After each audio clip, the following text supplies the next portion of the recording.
What's going on, guys? Aaron from Top Tier Gaming here, and today I am coming at you with my first place Exosister deck profile for the Darkwing Blast case tournament we just had this past weekend. We actually had two separate tournaments, one on Saturday and one on Sunday, and I got first in both of them. I went 12-0 throughout the entire weekend. And yeah, this is actually my second time recording this sort of intro because the first intro I made, I just recorded after Saturday, but I wanted to redo this introduction so I can sort of like talk about both days being Saturday and Sunday. The deck profile was recorded Saturday, so I will only be talking about those rounds and my event that day as far as the deck profile is concerned, but it was the same list just about, so nothing really changed there. I did manage to win this awesome first place Dark Magician trophy. Konami's been doing like these trophy events for a little over a year now, I want to say, and we did win this Dark Magician one, so very cool. Yeah, so I ended up going 12-0 over the course of the weekend. I played 7 rounds on Saturday, 5 rounds on Sunday. The tournaments weren't as big as our normal case tournaments. We just had about 20 players. On Saturday, I think we had a little over 20 or just at 20, and then a little bit under that on Sunday. So both events for 5 rounds of Swiss, and then on Saturday I played 2 rounds of Top Cut. Yeah, I mean, the deck performed super well. 12-0 is pretty great. I didn't play against that many tier elements. I think most of my matches were pretty like well-rounded. I played a bunch of different decks, and yeah, nothing super important about to say about the matchups. I don't have them all remembered or written down, so I can't go into anything specific. But yeah, it was a pretty good tournament, and before we get into the deck profile, I do want to let you guys know, Discord link down below along with all of our social media links. Also, if you do enjoy this Yu-Gi-Oh content, you like what you see here, feel free to like and subscribe. It really helps me out in what I do here on the channel. Also, shout out to the sponsor, Steel Fox Games, for helping me attend these events. And yeah, without further ado, let's hop into this first place Exosister deck profile. Alright, so we're going to go over the 40 card main deck, the 15 card extra deck, and the 15 card side deck. Sort of talk about how the deck did today and my rounds. If anything came up in particular that was very good, you know, bring that up. But other than that, let's get started with the very standard 3 Exosister Martha. This is of course going to be sort of the main focus piece of every Exosister list because she is the best starter. She's like the circular of the deck. Yeah, you just want to maximize your chance to see this card, and you'll see some things in this build that are a little unorthodox that I've been using to search Martha more. And yeah, you just want to see her as often as possible. 3 Ellis, which is the partner to 2 different Exosisters, being Stella and the Martha, so you definitely want to maximize on her. She's also just an extender, so fantastic card there. You really want to make sure you always keep one of these in deck and make sure like you know your Ellis count, because you need one in deck to resolve Martha. And then we have her actual partner, which is the 3 Stella, and you want to maximize this one as well. Not only for her name, which is very good, but she also is an Exosister that will let you get to a rank 4. So we want to maximize both of these at 3 copies each. Then we have the 2 Sophia and the 1 Irene. So again, a very standard 12 Exosisters. This is what a lot of builds play, with some variations playing 3 Sophia and 2 Irene, but I'm playing like the very standard 12 Exosisters. You don't play as many of these because they don't like instantly get you to a rank 4 like Stella or Elise or especially Martha, but these are very good. You need their names for cards like Vadis and Pax. And Sophia's draw is also very nice as long as you haven't used like Prosperity that turn. So yeah, very standard 12 Exosisters. For engine spells, we have the 3 Exosister Pax, which of course this is standard as well. One of the best rotas in the game because it can also, not only can it special summon and be like an emergency teleport, which is huge, but the fact that it can also add Exosister spells and traps is amazing because it's just like an additional copy of any particular card you need, which often will be possibly Martha in most situations, but it could add things like Carpe Divum or your trap cards as well, so Pax is of course huge. 1 Carpe Divum and 1 Arment. Arment has been like extremely lackluster, like it hasn't been that amazing of a card, and I've considered taking it out for potentially like 1 more hand trap or a defensive card or something else, but it's really good in matchups like the Mirror Match and Fluanderies when they're not really moving cards from their graveyard often, so this lets you like cheat out your own gimmick. Carpe Divum has been just like the best card in my deck recently. Like this card is so good. Being able to like turn off engine cards as well as just, you know, cards like Nibiru the Primal Being and Evenly Matched and a bunch of different things you can shut off with this. It being a main deck Mystic Mine Out is big. I've really been enjoying this card. It's been like one of the most solid Exosister cards for me recently. So yeah, these were both fine. Armament's a little weird, but it's really good in your bad matchups. For the Exosister traps, we of course have 3 Vadis. Well, I say of course, but I've mostly played this at 2 in recent times. However, I just wanted to see more engine, so I have bumped it up to 3, and it worked really well. Seeing this card is really good when there's a lot of tier in the room, and it makes a rank 4 at the end of the day, so it is like a pretty good engine card. And then I have the 2 Returnia, which this is pretty fine. Normally I would play like 2 and 2, like I did at the Conway Regional I went to, but I've been liking 3 Vadis recently. Ash has actually been leaving the format a little bit, especially at my locals, so it came up to where I knew Vadis wasn't going to get ashed that often, and makes it even better. And Returnia is one of the craziest cards, being a double banish, as long as you can Exceed summon on your opponent's turn as well. So yeah, you get a lot of value out of your traps, and it's really where like the best interrupts for Exosister come outside of Magnifica. 3, Pot of Prosperity. Yeah, this card is very, very good because it obviously allows us to see Martha more often, which is again the whole like goal of the deck, is to see Martha. You have a lot of flex spots in your extra deck, so this is something very easy to play. If you can't like afford Prosperity, I know it's like a pricey card, there are other options that are good, like more hand traps, more defensive cards, possibly more engine, like the 3rd Sophia, the 2nd Irene.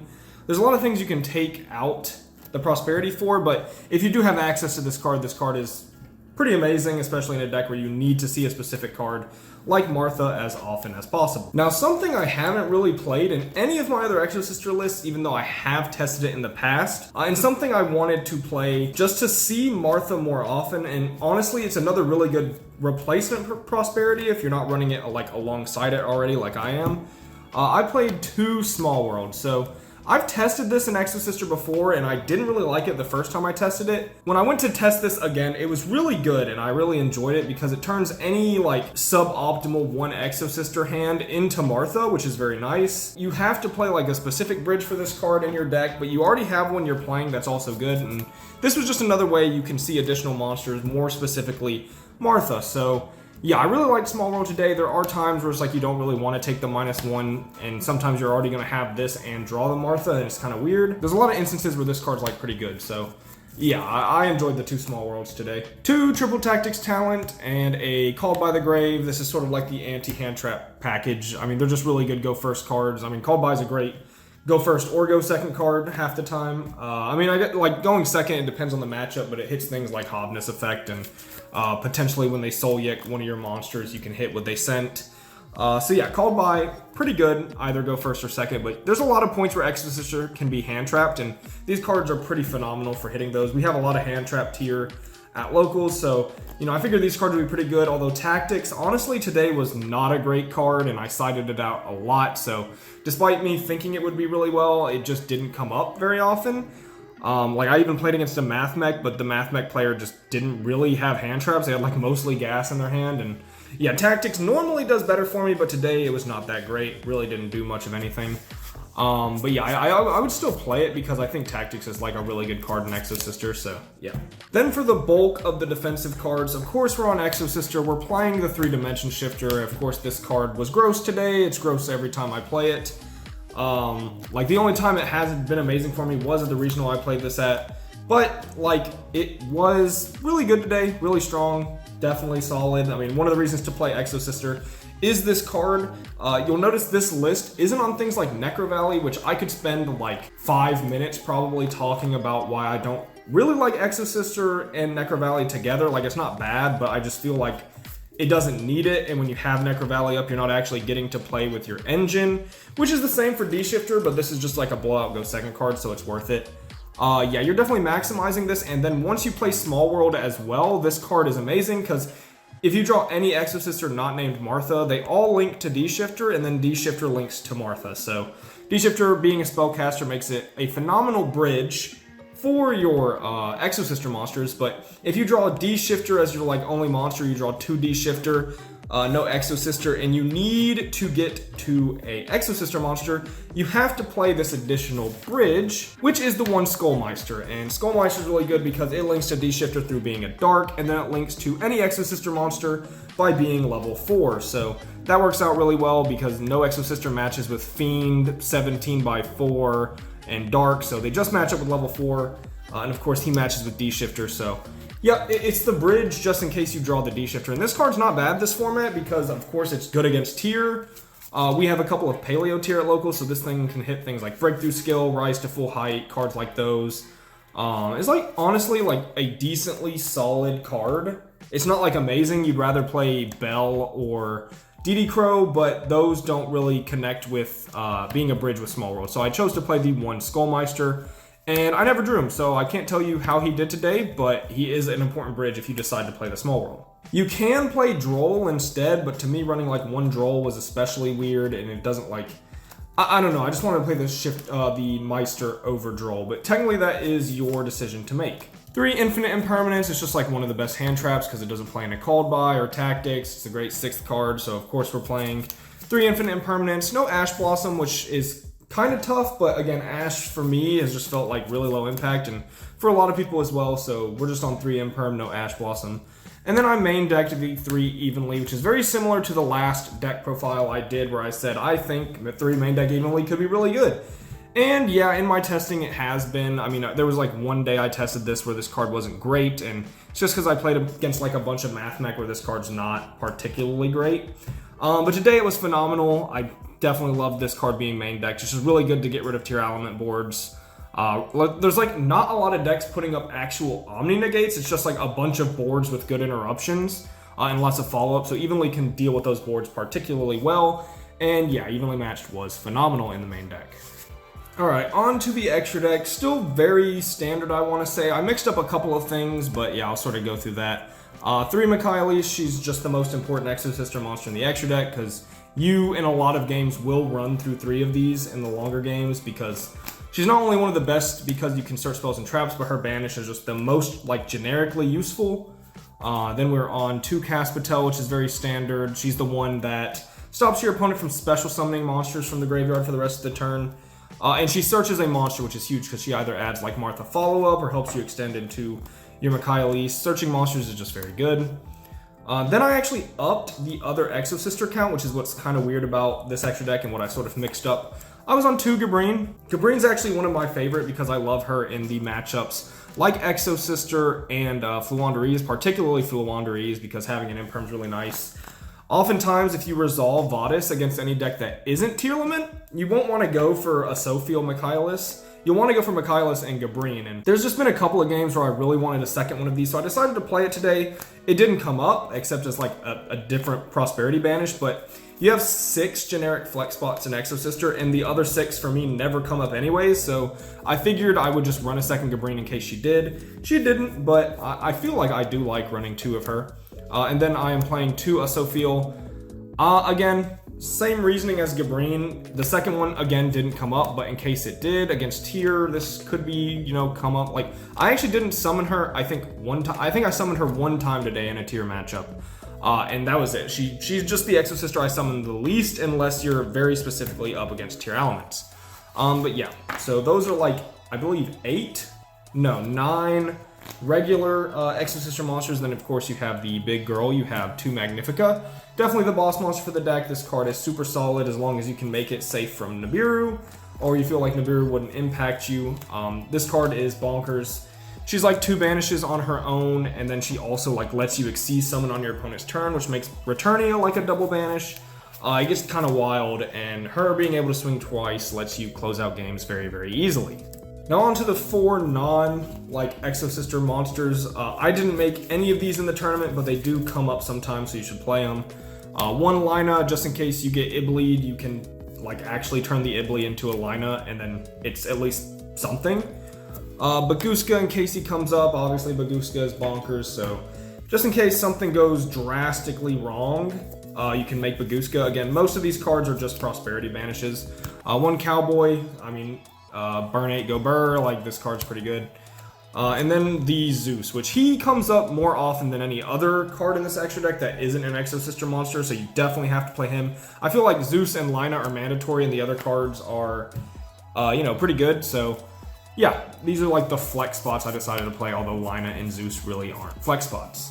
Alright, on to my side deck. How did I feel about this side deck? I think the side deck was okay. It wasn't fantastic. I didn't put a lot of thought into it. Again, this wasn't like a regional. It was just like a case tournament, which, I mean, is important, but you know, I didn't put as much thought into this side deck as I normally would, but that being said, it is 3 Droll and Lockbird. I really like this card because not only can you not play Nibiru in this deck, and then this is like an alternative really high impact hand trap, this is also like really easy against Flunder because you have the shifters you have to side out. You can just side in for 3 Droll, which is really nice. They should also be siding out these shifters, so then Droll is like pretty safe from that card as well. So yeah, I mean, Droll's really good in that matchup. It's good versus Math Mech. It was just like good against what like I think are at my locals. Also, being Spellcaster means it's a fantastic Small World Bridge as well, in case that comes up. So yeah, this card's pretty good. And then I played 3 Exosister and Spooky Dogwood. This has been one of my favorite side deck cards in recent times. Like, yeah, Dogwood, I think, again, we all know why this card's in here. It's just a really strong card. Like, in this format particularly, I feel like you need cards like Dogwood nowadays. So yeah, definitely happy to play the 3 Dogwood. She did not come up in any game today. But in like recent regionals, she's definitely been a solid card. So yeah, really enjoy Dogwood. 3 Lightning Storm, which was actually insane today. This was like the first time since I've actually like owned Lightning Storms that it's been good for me. Yeah, this card was pretty great today, like hitting just back row in general. I don't think I used it on monsters, but yeah, this card was solid today, so I'm pretty happy with it. And then 1 Harpy's Feather Duster, which I didn't draw today, but again, you know, it's really good. For Go First, I had the 3 Solemn Judgments, which is just like a generically powerful Go First side. I think I should have sided maybe 1 Appointer today as well, but I just didn't think about it, and I didn't side the 1 Appointer. I did play 2 Anti-Spell, which I don't think did anything all day. I did play against Sky Striker, but when I saw this card, it wasn't good because of when I saw it, and we just went to game 3, and then I didn't see it, but yeah, you know, these are just like really powerful generic Go First cards that I think you should consider for your side deck. Again, I did not put much thought into this. Like, I didn't even grab what I think would be good, which would be like an Appointer, and then have 6 Go First cards potentially. I usually only dedicate 5 slots, but Anti-Spell wasn't really great for me, so maybe it should have just not been in here, and I should have run something like D-Barrier or anything else. But yeah, that was the 15 card side deck. That sort of does it for my deck profile. Yeah, Exosister are still just as solid as they've have been. Like, every time I take this deck, I feel pretty confident that it's going to do well because Exosister is just solid. Like, it has such a good engine versus most of the decks right now. Bar like Fluandereeze, and I guess the only argument for Exosister is like, should you play this deck or should you play Flunder? I think they're both pretty good options right now. I do think Exosister just has the better tier matchup, which is what I like about it. But yeah, I hope you guys enjoyed. If you did, you know, leave down in the comments what you think of the deck, how you're playing Exosister, what do you think of Small World, what do you think of evenly main decks. There's actually some like pretty nifty choices in this deck. I mean, we're playing Skullmeister, which is interesting. Very similar to like what Mech does with their Small World bridges. But yeah, if you did enjoy this video, leave a like, subscribe. This has been Aaron from Top Tier Gaming. Bye, YouTube.